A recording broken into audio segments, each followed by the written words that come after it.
Hello friends, welcome back.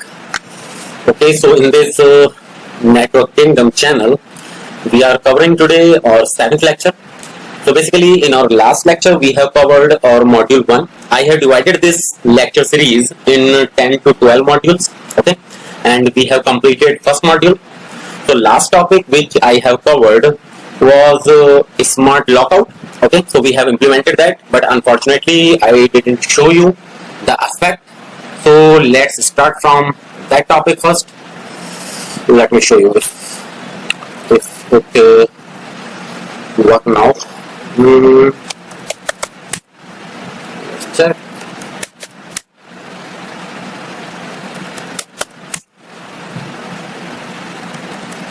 So ideally it should show me. See, your account is temporarily locked. Okay, so it will be unlocked after 120 seconds, which I have defined in Azure portal. Okay, actually I just wanted to show you this thing. Okay, so basically all the questions which we will be covering related to our first module which we have covered, and in this practice test we will see 20 questions. Okay, so let's start. First question is, which Azure AD option provides just-in-time access for administrative resource management? So guys, in our second lecture, I have covered that just-in-time access would be the part of privileged identity management. Okay, because it is not related to conditional access, or it is not the part of MFA or dynamic groups. Basically, we have not covered yet. We would be covering in our next module, groups. Submit. Let's see. Okay, so this is correct. Let's move to second question. It says, which statements about Azure are correct? Okay, so Azure AD tenants are not directly associated with Azure subscriptions. It is not correct. A single Azure tenant can have multiple subscriptions. Yes, we can add multiple subscriptions. An Azure account can support multiple Azure tenants. Yes, it is correct. We have seen that. And Azure can support only one. No, it is not correct. See, our answer is correct. Okay, so let's move to third question. It says, which CLI command shows Azure AD tenant details, such as the tenant ID? So we have covered this. That would be AZ account list. Okay, so if you would check my second lecture, so in that lecture I have covered AD account overview. So there I have used this command. Submit. Okay, it's also correct. Next question. So it says, which PowerShell command that shows Azure AD tenant information? So all show commands would start from get. See, there are two commands which start from get Azure AD tenant detail and Azure AD. So this is the right one. Okay, submit. Okay, let's move to the next question. Which type of Azure AD users can be created using the portal? We can create guest user and we can create Azure AD users as well. There is nothing like Office 365 or SharePoint. Okay, submit. Also correct. Let's move to next question. Okay, so it is related to query command. So guys, I have told you that this part which we use after dot, it is case sensitive. Okay, and the ask is, which CLI command shows only Azure AD mail nickname? So mail nickname, see, here I am using array and n is in caps. So basically it should the correct answer. Let me check other. No, it is not correct. See, n is in small, and here n is in caps, but we are not using array parenthesis. So it would be the right answer. Let's check. Okay, correct. Let's move to next. Which Azure command that is used to add an Azure AD user account? Okay, so this is we have covered already. So new Azure AD user. Okay, next. Which PowerShell command that is used? Okay, so this question is repeated basically. So would be new Azure AD user. Okay, let's move. Okay, so which file format is used to create users? through bulk create. So as I have told you that file would be .csv. Submit. Okay, it is also correct. Next question. How does Azure AD bulk user create differ from bulk user invite? Okay, so we have covered both things, bulk create and bulk invite. Invite is for external users. Yes, it is correct. Okay, so it is radio button. So only one answer would be correct. Let's move. See, it is correct.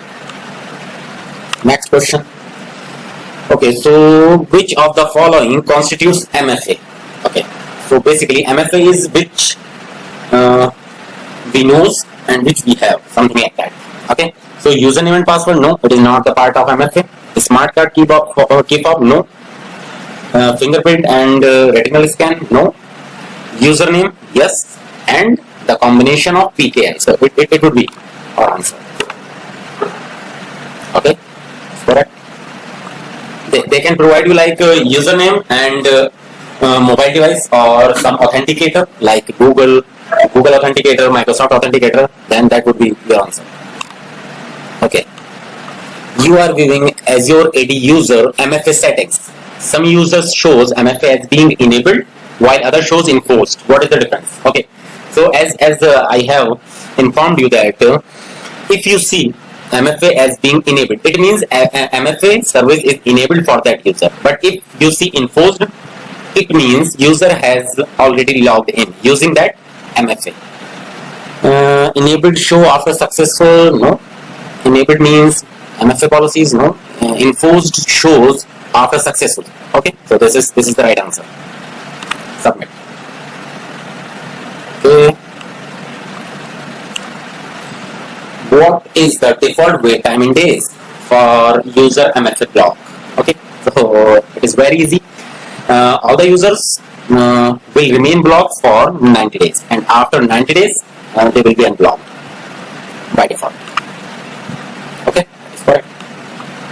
Next, you are configuring Azure AD self-service password reset. Which options are available? Okay, guys. So if you have covered my last lecture, I guess, then we saw that how we configure this feature, and we have seen that there were three options: none, selected, and all.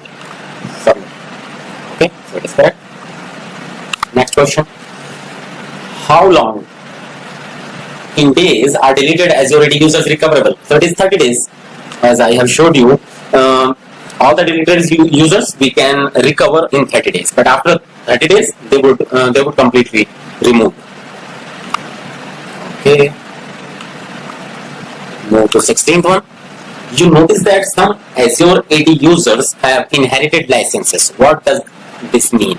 Okay, so as I have showed you already that we can assign our licenses to users and groups as well. Okay, so if there is something like inherited, it means the license is applied to group level, and all the users which are the part of that group would be using or would be getting those licenses which were applied to group. So if you see the options, licenses were assigned to resource groups, no. Licenses were assigned directly to users, no. We have got this thing, okay, but this is not inherited. Licenses have been upgraded, no. Licenses were assigned to groups, yes. Okay, see, it's correct. Let's move to the next question, 17th one. Which statements regarding Azure AD custom banned password list are true? Okay. So a maximum of 1,000 passwords can be specified. Yes, it is true. Listed passwords are case insensitive. Yes, it is true. Maximum of 500 passwords. No, it is not true. Listed passwords are case sensitive. No, it is not true. So, okay, see, it's correct. Let's move to 18th. You have added Office 365 licensing to your Azure AD tenant. Users complain that they are still unable to access Office 365. What is the problem? Okay, so it says that licenses are already added to our Azure AD tenant, but users are still complaining. So it means we do have licenses in our tenant, but those licenses are still not applied to users. Let's see our answer here. Users are not in the correct role? No.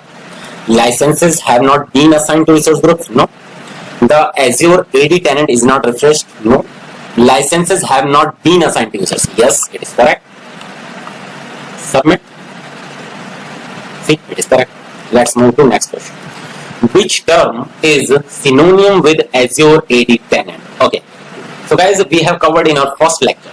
Azure AD tenant is something like instance. Okay. So let's see. Second one, Azure AD instance. Okay. Subscription is not the same thing.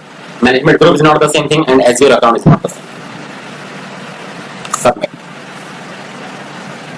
Okay.